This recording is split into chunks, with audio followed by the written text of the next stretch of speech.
Hey there, all right, let's get to it. Now for your sports news, we're joined by NTD's Dave Martin. Dave, we've got some college basketball news as well as some big boxing news. But let's start with the Olympics. NBC announced that this was the most watched winter game since 2014, averaging 23.5 million viewers. Does that include the numbers for Sunday's hockey final? You know, it does not, which you would figure would only make the numbers higher, of course. Now, I can already tell you that 8.7 million people in Canada were watching the game. That's out of a country of 41 million people. Of course, hockey is the biggest sport in Canada. The U.S. is their biggest rival and vice versa. It's becoming a pretty big deal here, too.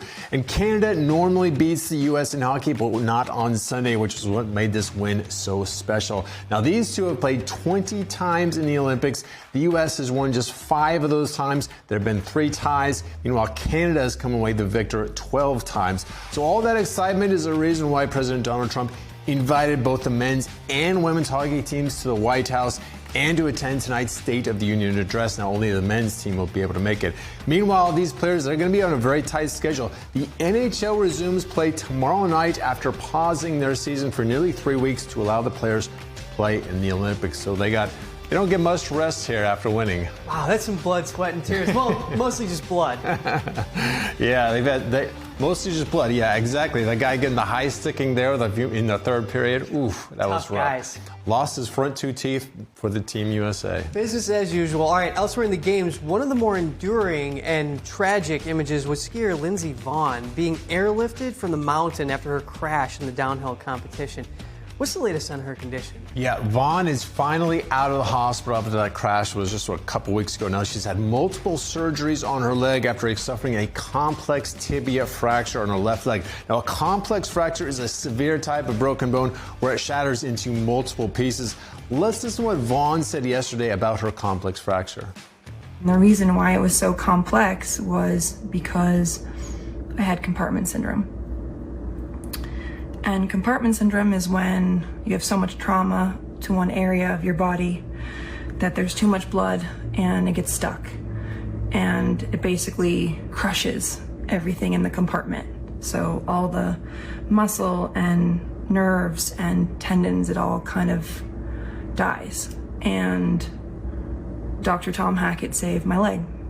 He saved my leg from being amputated. He did what's called a fasciotomy, where he cut open like both sides of my leg, kind of filleted open, so to speak. Let it breathe, and he saved me. And you know, I always talk about everything happens for a reason, but if I hadn't torn my ACL, which I would have torn anyways with this crash, if I hadn't done that, Tom wouldn't have been there. He wouldn't have been able to save my leg. So I feel very lucky and grateful for him, for this 6-hour surgery he put in on Wednesday to rebuild it, which went amazingly well. So Vonn also revealed that she broke her ankle in her other leg in that same crash. So she is in a wheelchair right now. She said she'll soon graduate to crutches. She anticipates she'll be on those for a couple months. So we definitely wish her the best as she rehabs. Yes, that's right. She's a trooper. She's a trooper. Shifting gears to boxing, Dave, former champions Floyd Mayweather and Manny Pacquiao have both recently come out of retirement and have now agreed to a fight for this September. Do we have any details, like what weight class they'll be fighting at? You know, we don't know the weight class. We don't know how many rounds this is going to be. We do know it's going to be on September 19 in Las Vegas. It'll be held at the Sphere, and it's going to be televised by Netflix. And this is going to be a rematch of their 2015 bout. Promoters say that's still the most profitable fight ever. They set pay-per-view records. Now, that one was won by Mayweather, who had been retired since 2017 with that perfect 50-0 record. Now, Mayweather actually turns 49 today, announced his unretirement just a few days ago. Now, the 47-year-old Pacquiao, meanwhile, came out of retirement last summer. He earned a draw in a welterweight title match then. But the question of weight classes is a very interesting one.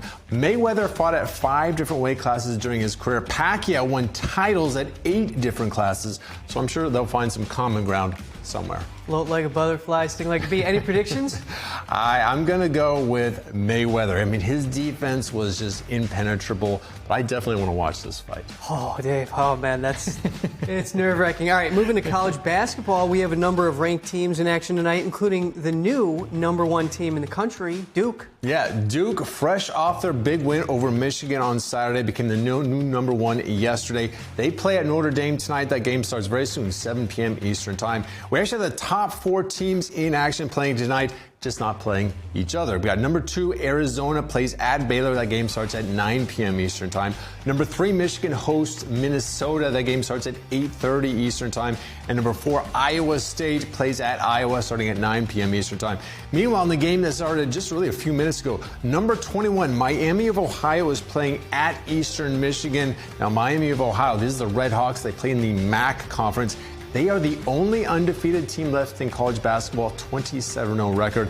Counting tonight's game, they have 4 more regular season games, and then they've got the conference tournament. Should they make it through without a loss, it would be just the 21st team ever to enter the NCAA tournament with an undefeated record. Oh, well, and depending on the school, those college ballers, they're the cool guys.